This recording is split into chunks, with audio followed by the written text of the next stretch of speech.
Bonjour les vadrouilleuses et les vadrouilleurs. Eh bien, cette semaine, la vidéo sera pour l'étanchéité des lanterneaux. Et oui, sous les conseils de Georges que j'ai rencontré en Espagne, c'est un abonné, et il m'a donné une petite astuce pour l'étanchéité des lanterneaux pour qu'il n'y ait pas d'infiltration. Je n'en avais pas, donc c'est préventif, mais pour ceux qui en ont, je pense que ça serait pas mal à y penser. Enfin voilà, je vous laisse regarder ça. Allez, bon visionnage.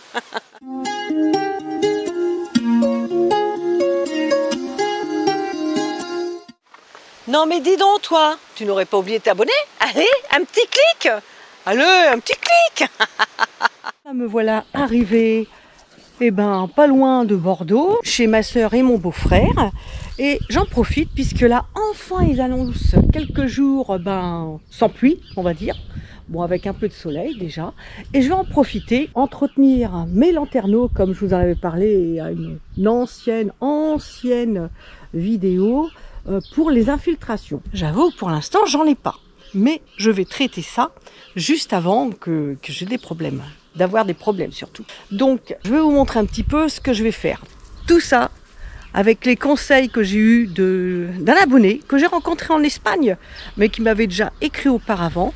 En fin de compte, il m'a dit comment faire avec un produit tout bête pour toiture.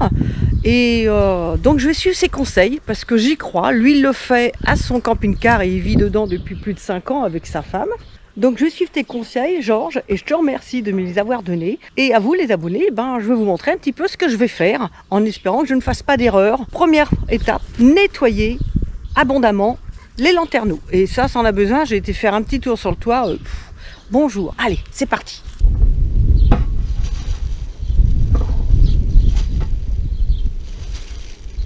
Voilà le lanterneau de la chambre. Et c'est celui qui est le plus abîmé, si on regarde bien. Je ne sais pas si vous allez le voir parce que effectivement, c'est dégueulasse. Alors le plus dur, c'est sur les vis, retirer le silicone qui avait été collé. J'ai mis ça parce que j'ai commencé à le retirer à la main, mais c'est une catastrophe. C'est tout mou. C'est vraiment, un merdouille. Donc je vais essayer de retirer ça. Et après je vous prends pour le grand nettoyage. Là je suis en train de nettoyer tout le tour. Mais alors regardez un petit peu comment c'est ça là. Ouh là là, je crois que je vais devoir le laver plusieurs fois ce truc. Mais bon, on va y arriver On va y arriver. Ah ouais, j'ai jamais nettoyé. J'ai toujours un petit coup dessus ici. Mais j'ai jamais fait le tour. Donc voilà, un petit conseil. Nettoyez au moins une fois par an vos lanterneaux autour, le toit, tout ça. Parce que là c'est pas bien. C'est pas bien du tout. Allez, je continue.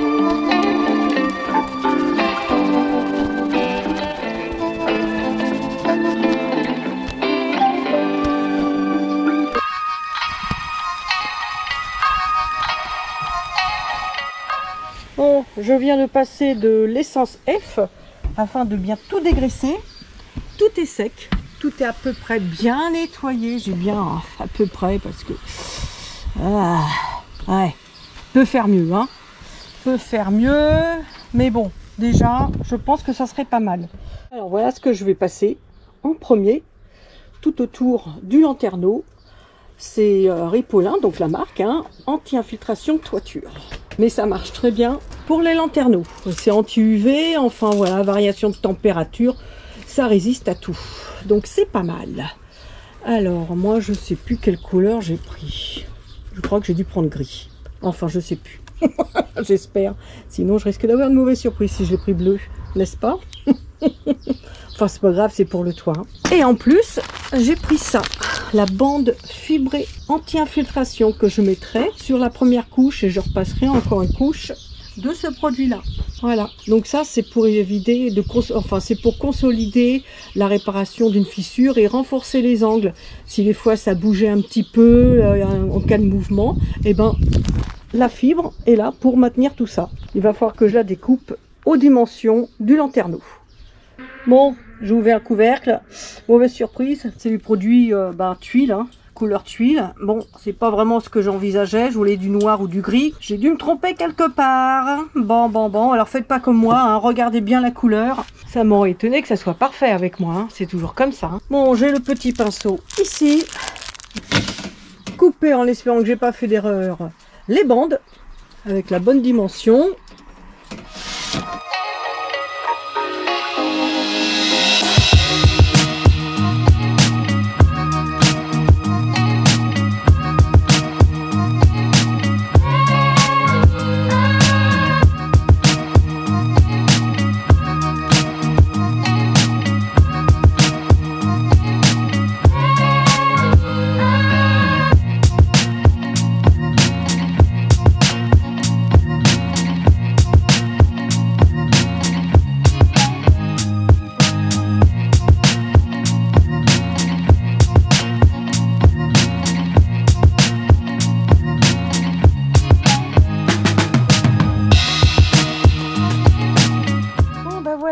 J'ai fait le tour. Bon, vous avez vu la couleur, c'est pas terrible, hein, malheureusement. Je me suis trompée. Mais ça m'a l'air d'être bien efficace. Ça fait comme une pâte plastique autour. Donc, c'est pas évident à faire. Bon, de toute façon, demain, je dois repasser une autre couche. Et je pense que là, ça aura le temps de bien s'imbiber. Ouais, c'est ça. Ah, attends, là, il y a un cheveu, bien sûr. Bon, l'avantage avec ce produit, c'est qu'on peut le retirer à l'eau. Toutes les bordures, tout ça, vous voyez, j'ai essayé de retirer plus gros à l'eau. Voilà, c'est nickel. J'avais fait plein de taches partout, c'est bien parti. Ah bah tiens, prends pas là. De taches, en voilà une autre. Voilà. Bon, ça, c'est le toit qui est sale, hein. Bon, bah, ça a l'air d'être pas mal. Bon, je vous dis, par la couleur, là, franchement, un petit peu les nerfs, mais c'est de ma faute, de toute façon. J'ai pas fait vraiment attention. Et ben il faudrait s'attaquer à l'autre là-bas. Mais comme une flemme là. Bon ben voilà, nous sommes le lendemain de la première couche de produits pour Ripolin, pour le lanterneau, pour les infiltrations, que j'ai pas encore, mais bon, c'est préventif, hein, bien sûr. En fin de compte, la couleur, ça ne choque pas tant que ça. Ça va. Je voulais aller racheter un pot avec une couleur grise, ce qu'il n'y a pas en noir, hein. Je crois, qu'est-ce qu'il y a? Je vais vous montrer ça. Il y a tuile, donc c'est ce que j'ai, ardoise, donc ardoise ça aurait été sympa. Ciment, aluminium, galva et bitume. Donc voilà, hein, il y a ce qu'il faut au niveau des couleurs. Mais en fin de compte, j'ai regardé, ça choque pas tant que ça. Donc je vais continuer avec cette couleur-là. Puis c'est sur le toit, hein, franchement. Ils annoncent peut-être pas des averses, mais un risque à 30%. Ouais, ça m'embête un peu. Parce que je voudrais pas faire tout ça pour rien, parce que c'est du boulot, hein. Surtout le nettoyage. Après l'entretien, une fois par an, passer un petit tour autour, je pense que ça ira. Ça sera pas trop. Enfin, si, il faudra peut-être un petit peu nettoyer quand même, mais remettre juste ça, ça ira.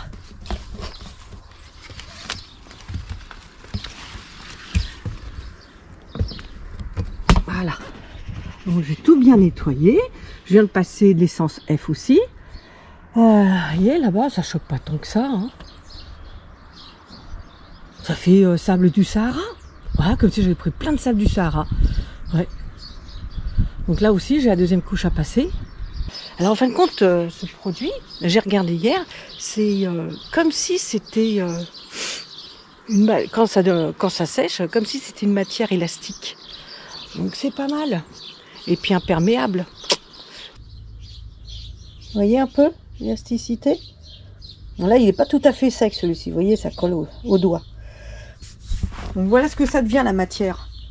Bon, du coup, j'ai mis du scotch tout autour pour protéger le tour, hein, parce que hier j'ai mis plus de temps à nettoyer et encore j'ai pas tout eu qu'à mettre le scotch. Donc voilà, et je l'ai fait aussi sur l'autre lanterneau là-bas.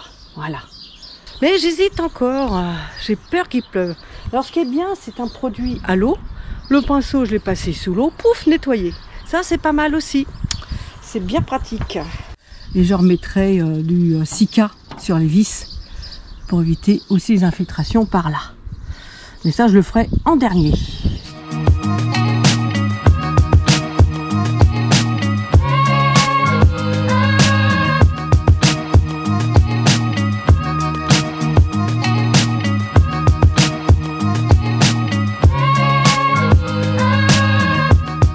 Maintenant, maintenant, je vais aller chercher les bandes avec la fibre que je vais commencer à poser. Allez, c'est parti!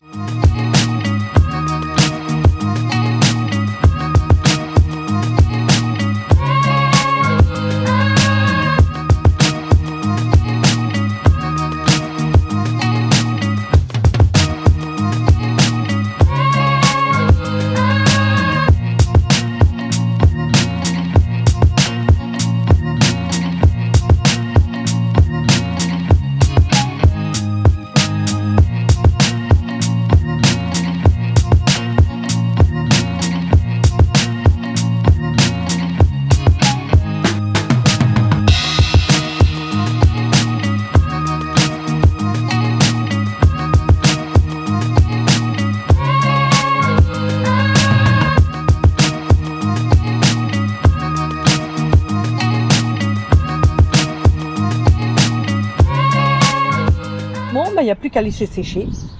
Voilà. Tout en espérant qu'il ne pleuve pas.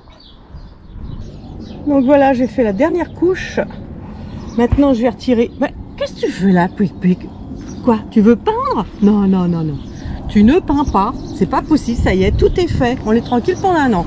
L'année prochaine, si tu es sage, c'est toi qui passeras la couche de produits anti-infiltration. Hein? Voilà, c'est ce pot-là. Alors, je récapitule. J'ai passé une première couche du produit anti-infiltration. J'ai mis une bande fibrée, anti-infiltration aussi. Et de là, j'ai repassé une autre couche dessus. Donc, on en est à 2 couches. Et après, toutes les 24 heures, j'ai repassé 2 couches, les unes après les autres. Donc là, on en est à la 1, 2, 3, 4 couches. Et avec la bande anti-infiltration aussi, la bande fibrée. Voilà. Donc maintenant, ce que je vais faire, je vais retirer effectivement le scotch de protection là, que j'ai mis. Allez, on y va. Bon voilà, j'ai retiré la bande. C'est pas évident à retirer. Bon, il y a quelques petites dégoulinures hein, malgré tout. Bon, c'est pas terrible. Hein. Ah ouais. Pourrait faire mieux, je suis d'accord. Pourrait faire mieux. Bon, cela fait une quinzaine de jours que j'ai fait l'étanchéité, enfin que j'ai passé le produit anti-infiltration autour des lanterneaux et je peux vous dire que ça fonctionne super bien. J'ai pris quelques saucées, nickel, ça glisse bien. Donc il n'y aura plus qu'à faire une fois par an, nettoyer le tour et repasser une petite couche du produit et ça sera terminé. Voilà, plus d'angoisse lorsqu'il va pleuvoir, ça sera terminé tout ça. Et oui, voilà. Bah écoutez, si vous voulez des questions, n'hésitez pas à me laisser des commentaires et j'essaierai d'y répondre. Merci encore à toi, Georges, parce que c'est grâce à lui, eh oui. Et puis n'hésitez pas à me suivre sur Insta et Facebook. Voilà, je vous mets les adresses juste là. Ouais, c'est pas mal aussi. Bon, c'est vrai qu'en ce moment, j'alimente pas trop, je sais pas pourquoi. Plein de choses à faire et puis bon, bah, ça va revenir. Eh bien, portez-vous bien, vadrouillez bien et je vous dis à bientôt et ciao.